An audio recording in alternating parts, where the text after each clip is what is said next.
والی ہند لے لو سلام، اب تو ہمارا ہے کون سوا تیرے غریبوں کا سہارا۔ سلام لے لو، سلام لے لو، سلام لے لو۔ اعوذ باللہ من الشیطان الرجیم، بسم اللہ الرحمن الرحیم۔ قال اللہ تعالی و تبارک قد افلح من زکاہا۔ صدق اللہ مولانا العظیم۔ ابتدا ہے رب لم یزل کے ببرکت و عظیم نام سے، جو مالک کائنات ہے اور رازق کائنات ہے۔ اربہا درود و سلام کا نذرانہ وجہ تخلیق کائنات کی ذات والا تبار پہ۔ انتہائی عزت مآب سامعین و ناظرین و سامعات، آپ سب کی خدمت میں تہنیت آفریں، السلام علیکم ورحمۃ اللہ وبرکاتہ۔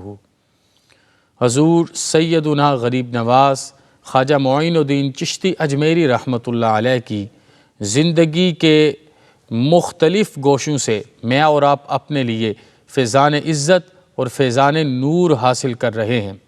آج کی مجلس کو میں آپ کے مرشد کامل کی ایک تلقین سے شروع کرنا چاہوں گا۔ آپ نے رات کے پچھلے پہر حضور غریب نواز کو یاد فرمایا اور یاد فرما کے ارشاد فرمایا کہ اے میرے معین، اب آپ نے فقیری اور درویشی اختیار کر لی ہے، اور اب آپ کو زیبا یہ ہے کہ آپ فقیروں اور درویشوں والے اعمال کریں۔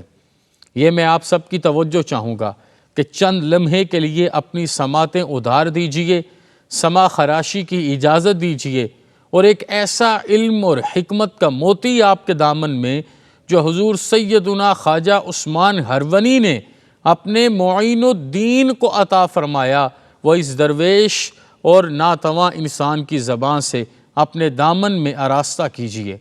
آپ نے ارشاد فرمایا کہ فقیروں اور درویشوں والے اعمال کیا کرو۔ آپ نے استفسار فرمایا کہ فقیروں اور درویشوں والے اعمال کیا ہیں؟ تو دیکھیے کیا ارشاد فرمایا، کہا فقیروں اور درویشوں کے اعمال یہ ہیں: اللہ کی مخلوق سے محبت کرنا، غریبوں کی، ناداروں کی، مسکینوں کی مدد کرنا، پریشانیوں میں، غم میں ثابت قدم رہنا، اور اہم ترین بات جو مجھے اور آپ کو اپنی زندگی بدلنے کے لیے چاہیے، اپنے آپ کو آج کے زمانے میں آراستہ کرنے کے لیے چاہیے، آپ نے تلقین سے ارشاد فرمایا برائیوں سے محفوظ رہنا۔ دیکھیے اللہ پاک نے ہمیں ایک نفس کے گھیرے میں رکھا ہے تاکہ دیکھا جا سکے ایکم احسن عملا، کہ اچھے عمل کون سے ہیں اور کون کرتا ہے۔ اب دیکھیے کہ یہ جو نفس ہے، اگر ہم اس کو بے مہار چھوڑیں گے تو تصوف میں کہتے ہیں کہ یہ ہمارے ساتھ بڑا ہوتا چلا جائے گا، اور پھر ایک وقت آئے گا کہ اگر آپ بڑے توانا ہو، آپ بڑے طاقتور ہو، تو وہ بھی آپ جتنا توانا ہو اور طاقتور ہی ہو جائے گا، پھر آپ سے مقابلہ شروع ہو جائے گا، پھر آپ کو پکڑ پکڑ کے برائیوں کی طرف لے کے جائے گا۔ آپ کے شیخ کامل نے صرف ایک رات تلقین کی اور مرید باصفا غریب نواز نائب مصطفیٰ رحمت اللہ علیہ نے اسے پوری زندگی عملی جامہ پہنایا، ہر صبح اس کے مطابق گزاری، ہر شام اسی کی تعظیم میں ٹھہری، ہر دن اسی کی حیاؤں سے آگے بڑھتا رہا، اور اسی آرزو مندی سے، اسی محبت سے، اسی شفقت تمازت ایمانی سے آپ اپنی زندگی کو آراستہ کرتے رہے۔ تو پھر کیفیت کیا تھی کہ آپ جو لباس پہنتے اس پر پیوند لگا ہوتا، آپ 2 لقمے کھانا کھاتے، پانی پیتے، اللہ کا ذکر شروع کر دیتے۔ آپ کے مرید آپ کی خدمت میں عرض کرتے کہ شیخ کامل لباس، آپ نے کہا لباس صرف اور صرف 70 ڈھانپنے کا نام ہے۔ شیخ کامل کھانا، کہا کھانا صرف اتنا کہ جس لقمے سے انسان کی زندگی کی رمق چلتی رہے۔ آپ نے پوری زندگی کو اس مطابقت میں گزارا اور اسی آراستگی میں لے کے آگے بڑھے۔ میں آج آپ کی خدمت میں آپ کے ایسے جہاں آرا کچھ اقوال رکھوں، کچھ ملفوظات رکھوں کہ رونگٹے کھڑے ہو جائیں، اور ہمیں اپنی زندگی کے لیے ایک ایسا مقام نصیب ہو جائے، ایک ایسا معاملہ نصیب ہو جائے کہ جو دنیاوی اور اخروی فلاح کا حقیقی باعث بنے۔ آپ نے ارشاد فرمایا جو شخص یہ چاہتا ہے، یہ تو میں بھی چاہتا ہوں جو بھی بیان کرنے لگا ہوں، اور یہ یقیناً آپ سب بھی چاہتے ہیں، آپ نے کتنا خوبصورت ارشاد فرمایا، فرمایا جو شخص یہ چاہتا ہے کہ محشر کے دن کی ہولناکیوں سے محفوظ رہے، یہ میری بدے ہاتھوں سے التجا ہے کہ اسے اپنی زندگی میں شامل کیجئے تاکہ محشر کے دن کی ہولناکیوں سے آپ محفوظ رہ سکیں۔ آپ نے ارشاد فرمایا جو شخص یہ چاہتا ہے کہ محشر کے دن کی ہولناکیوں سے محفوظ رہے، اسے بتاؤ کہ بھوکھوں کو کھانا کھلائے۔ رات کے پچھلے لمحے وہ جس کی انتڑیاں بھی ایک رزق کے لقمے کے لیے تڑپ رہی ہیں، اس کے حلق کو رزق حلال سے تر تو کرو، دیکھو کہاں سے دعائیں نکلتی ہیں۔ وہ بھوکھوں کو کھانا کھلائے، ننگوں کو لباس پہنائے، اور جو مصیبت زدہ ہیں ان کی فریاد کو سنیں۔ دیکھیے یہ کتنی بڑی کرم نوازی ہو کہ انسان آخرت کی ہولناکی سے بچ جائے، بھوکھوں کو کھانا کھلائے، ننگوں کو لباس پہنائے، مصیبت زدوں کی فریاد سنیں۔ یہ ہمیں اپنی زندگیوں میں شامل کرنا ہے تاکہ ہم اس دن کی شرمندگی سے بچیں جس دن جب رب کی طرف سے اعلان ہوگا تو کسی کو لباس پہننے کا بھی ہوش نہ ہوگا۔ اپنے رشتے، تعلق اور ناتے، یوم یفر المرء من اخیہ وامہ وابیہ وصاحبتہ وبنیہ، ہر کوئی ساتھ چھوڑ کے زیر و زبر ہو گیا، ہر کوئی یہاں پر ایک دوسرے سے دوڑ گیا۔ ان لمحوں میں اگر چاہتے ہو اپنی زندگیوں کو آج ان لمحوں کی حفاظت کے لیے قائم کرو۔ آپ نے آگے ارشاد فرمایا وہ شخص انتہائی شقی ہے جو اپنے آپ کو ہر لمحہ مقبول بارگاہ خداوند سمجھے۔ یہ کیسی اہم بات ہے، اپنے آپ کو اس مقام پر سمجھے، مرتبے پر سمجھے کہ میں اللہ کا بڑا مقبول ہوں۔ جو اللہ والے ہوتے ہیں وہ تو چھپاتے ہیں، وہ تو بتاتے نہیں ہیں۔ ان کی مجلس میں کوئی آ کر بیٹھے تو اسے اپنا آپ چھوٹا نہیں لگتا، اسے اپنا آپ گندا نہیں لگتا، وہ گناہوں سے لپٹا ہوا آتا ہے، لیکن وہ اس کی ایسی روحانی طب کا علاج فرماتے ہیں کہ اسے اپنی زندگی کی ہر چیز سے صفائی نصیب ہو جاتی ہے۔ وہ غلطیوں سے لبریز آتا ہے، غلطیوں میں مارا مارا آتا ہے، اس پر کرم نوازیاں ہو جاتی ہیں۔ کہا کہ وہ شقی ہے جو دوسروں پر اس چیز کی دھونس ڈالتا ہو، اپنے مقام بتاتا ہو، اپنے مرتبے بتاتا ہو۔ اس کے مریدین بیٹھے ہیں اور اس کے سارے قصے سنا رہے ہیں۔ اللہ والے کو ان چیزوں کی ضرورت نہیں ہے۔ اللہ والا جمعہ کے دن فجر کی نماز پڑھ کے اجمیر کے اپنے حجرے سے باہر نکلے تو جوگی ہائے رام کہتے جاتے، ان کا چہرہ دیکھ کے بولنے لا الہ الا اللہ محمد الرسول اللہ صلی اللہ علیہ وآلہ وسلم۔ اللہ کا کرم ہوتا ہے۔ آپ نے ارشاد فرمایا عارف کی حقیقت مثل آفتاب ہے جو دنیا پر چمکتے ہیں اور سارا جہان ان کے انوار سے روشنی حاصل کرتا ہے۔ وہ جو عارف ذات بن کے آئے، وہ جو معرفت کی بلندیوں کو پہنچے، آپ نے کہا ان کی زندگی اس آسمان کے سورج کی طرح ہے، مثل آفتاب ہے۔ یہ کسی ایک کے لیے مقید نہیں ہے، یہ کسی حدود میں رہ کے لوگوں کو نہیں دیتے، جیسا بھی آ جائے، جس معاملے میں بھی آ جائے، وہ جب ان کے دربار میں آتا ہے تو پھر انوار و تجلیات ان پر ظاہر ہو جاتی ہیں، پھر انوار و تجلیات کی کرم نوازیاں ہوتی ہیں، اور پھر ان کے انوار سے ان معاملات کو سینچا جاتا ہے۔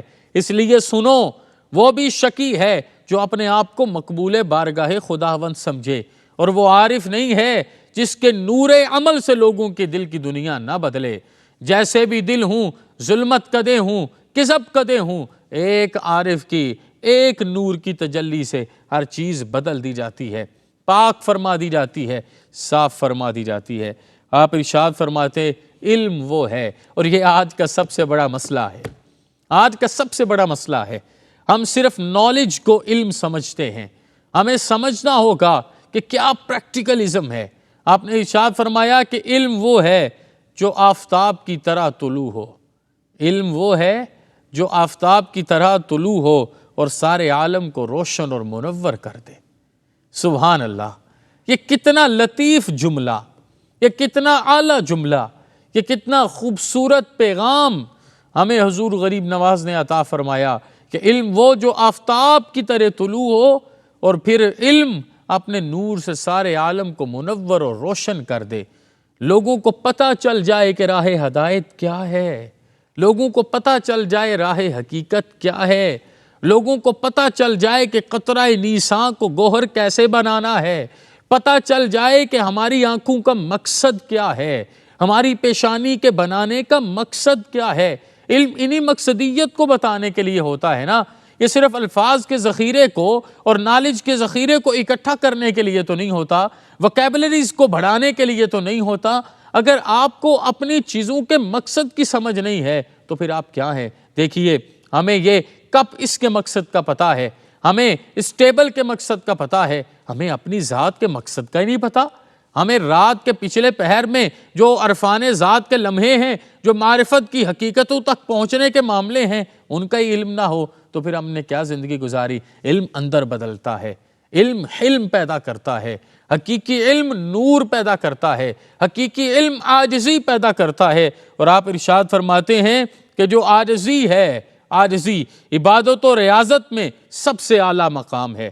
انسان جتنی عبادت کر لے، جتنی ریاضت کر لے، اگر اس کے اندر عاجزی نہیں، حقیقی مقام کو نہیں پہنچا۔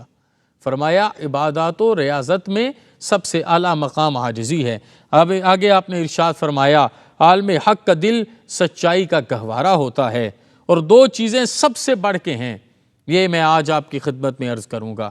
فرمایا علماء حق کی صحبت اور بڑوں کی عزت۔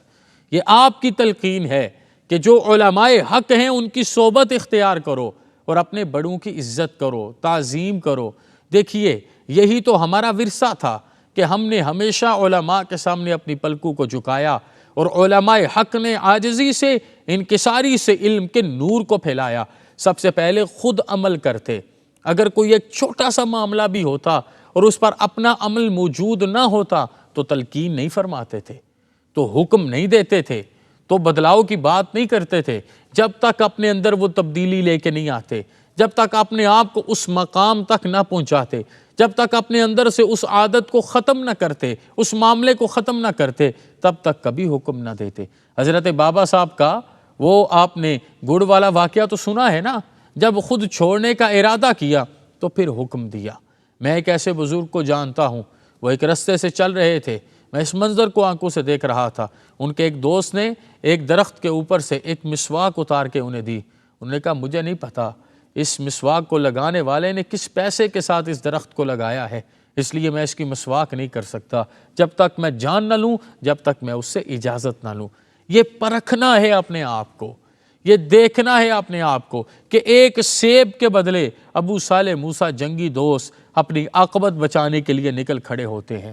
ہم دنیا میں لوگوں پر تنقید بھی کرتے ہیں، طعن و تشنیع بھی کرتے ہیں، جھوٹ اور غیبت کا بازار بھی گرم ہے، ہم رشوت اور سود کو بھی اپنی زندگی کے لیے جائز سمجھتے ہیں، معاملات دنیاوی سے معاملات اخروی کو ضیاع کرتے نظر آتے ہیں۔ اس کے باوجود ہمارے اندر یہ ارادے کہ ہم اس مقام پر ہیں، اس مرتبے ہیں۔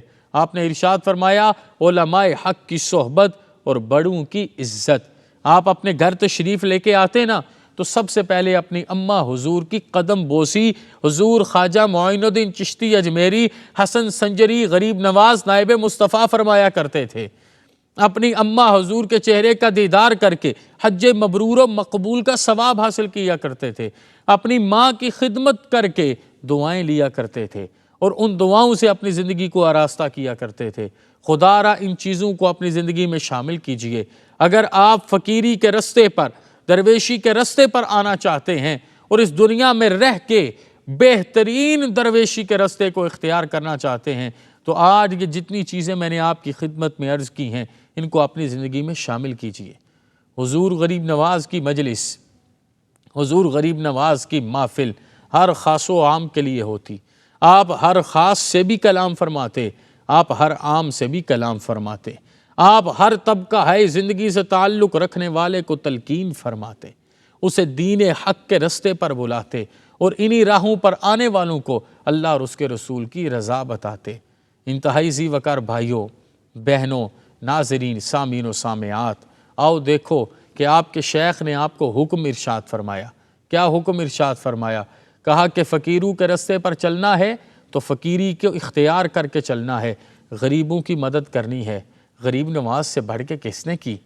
مصیبت زدوں کی بات سننی ہے، فریاد رسی کرنی ہے، کس نے کی؟ پریشانیوں کے وقت اور غم کے وقت بھی شکر کے کلمے پڑھنے ہیں۔ آپ سے بڑھ کے کس نے کیے؟ آج ہماری کیفیت کیا ہے؟ آج ہمارے معاملات کیا ہیں؟ اور حضور غریب نواز کی کیفیت کیا ہے؟ اللہ پاک نے قرآن حکیم میں 11 قسمیں اٹھا کے فرمایا، وَالشَّمْسِ وَضُحَاهَا وَالْقَمَرِ إِذَا تَلَاهَا وَالنَّهَارِ إِذَا جَلَّاهَا وَاللَّيْلِ إِذَا يَغْشَاهَا وَالسَّمَاءِ وَمَا بَنَاهَا وَالْأَرْضِ وَمَا طَحَاهَا وَنَفْسٍ وَمَا سَوَّاهَا فَأَلْهَمَهَا فُجُورَهَا وَتَقْوَاهَا قَدْ أَفْلَحَ مَنْ زَكَّاهَا۔ وہ کامیاب ہوگا جو تزکیہ کرے گا، وہ کامیاب ہوگا جو اندر بدلے گا، وہ کامیاب ہوگا جو ان ساری چیزوں سے اپنے آپ کو محفوظ رکھے گا اور اللہ کی رضا میں اپنی زندگی گزارے گا۔ احکم الحاکمین مجھے اور آپ کو دنیا اور آخرت کی ساری برکتیں، رحمتیں عطا فرمائے اور ہم سب سے حقیقی معنوں میں راضی ہو جائے۔ وما علینا الا البلاغ۔ اے غالی ہند لے لو سلام، اب تو ہمارا ہے کون سوا تیرے غریبوں کا سہارا۔ سلام لے لو سلام